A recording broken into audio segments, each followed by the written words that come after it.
Now you completed your exercise, and I go over the exercise in my plan.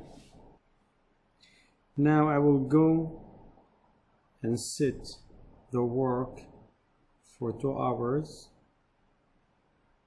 You need to see here, insert, so we can go for the work.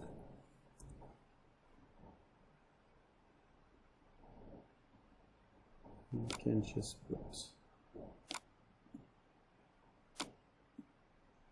for painting walls, I will just put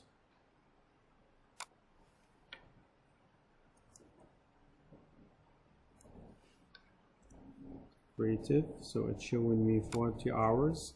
So for this work I will just change the working hours to 2 hours and the duration to 5 days. Let me just make this neat.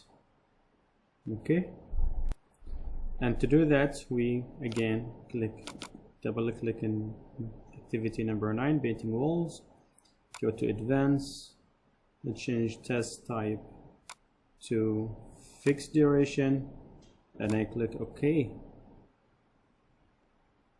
Now I fix my hours, 2 hours of work, because I only need him for 2 hours. I click enter. Now my duration is fixed and the hours I want him is only 2 hours. You can see what it says here. Click to set how the duration is changed as a result of the change in work.